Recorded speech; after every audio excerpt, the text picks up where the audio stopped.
Hello, I'm Rocky Shum. Today I'm going to review the recent development of China COSCO and share some insights on the future business strategy. This is the flow of my presentation. China COSCO is a major shipping logistics supplier in China controlled by a state-owned enterprise, China Ocean Shipping Company. It covers 4 business areas, namely container shipping, dry bulk shipping, terminal operation, and container leasing through its subsidiaries. For the first half of 2015, the container shipping business generated almost 80% of the total revenue, while the remaining 3 account for the rest. As of December 2015, China COSCO had a total capacity of 0.85 million TEU, which ranked the 6th around the world. So let's take a look at what happened in the past few years. We saw the stock price crash in 2008 as the shipping demand was heavily hit by the GFC. Baltic Dry Index, a widely used indicator for freight rates, saw a 90% slash, and inevitably, China COSCO also saw a sharp revenue decline in its 2-pillar business, container shipping and dry bulk shipping.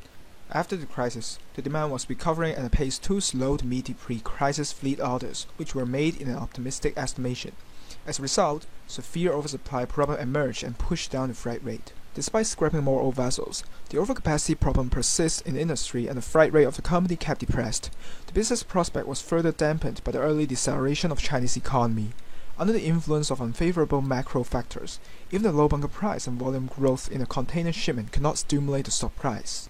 In view of the difficulty, the company made 2 attempts. First, the company underwent a downsizing of dry bulk business, as it was the worst hit among all and substantially dragged down the overall business performance. Since 2010, the capacity of its dry bulk fleet was decreasing at a CAGR of 10%. In 2013, China COSCO even sold its logistics business back to its parent after suffering losses for 2 years. The gain from sale eventually turned the company back on profit.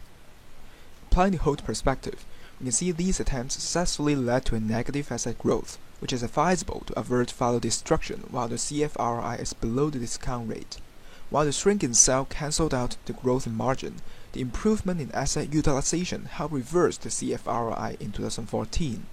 Encouraging as it seemed, a stronger driver is however needed to close down the gap. Here's a quick summary of what happened.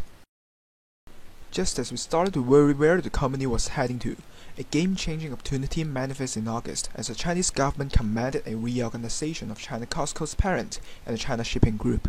The detailed plan is yet to be disclosed, but if succeed, the company will overtake the place of the 4th largest container fleet in the world. Among other possible ways, I'd advocate an asset swap of 2 parents and then a split-up listing of the subsidiary business segments. Under the container shipping segment, which is the focus of my presentation, the major components will be CSCL from China Shipping Group and COSCO Container Line from China COSCO. I will not spend time on explaining the complex structuring process, but instead focus on the motivations and benefits of my proposal. Immediately after the restructuring, shareholder value will be enhanced by a lift in stock price. As it gradually consolidates, we will also see the synergies from integration and eventually benefiting from government initiatives. So let's go into the details. In the past, China COSCO had most of its revenue generated from dry bulk and the largest fleet in the world. Being traded as a dry bulker, its stock price tracked closely the BDI. However, container shipment was less hurt than the dry bulk amid the industry trough, as evident by the smaller decline of CCFI. Therefore, when the company restructures to a pure-play container shipper, the perception will be corrected and the stock price be lifted to reflect the prospect of the business. Horizontally, the 2 container shipping subsidiaries made a perfect match for integration as they complement each other. COSCO has developed capability in international lines but with older fleet, while CSCL dominated the domestic lines with younger fleet. My proposed strategy is to first consolidate the service route, then reallocate the fleet, and finally scrap the older vessel and put the younger ones for business expansion. I believe the company can realize the synergy by improving the fuel efficiency, asset utilization rate, service variety, and reducing overheads substantially. However, the difficulty in second could be a key risk to the integration. Being put forth by the Chinese government, the Silk Road Initiative will heavily invest in infrastructures such as ports and promote trade with the partnering countries. The sea transportation volume will be boosted and the company should ride on the trend to revitalize its business. The restructured company will be the first choice to be involved in the initiative, as no other state-owned container shipper has a comparable size. By taking the first mover advantage, the company will stay ahead of competition and receive support such as preferential use of ports along the road.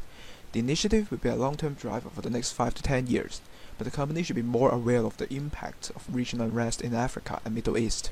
Here's a summary of my proposed strategy. Thank you.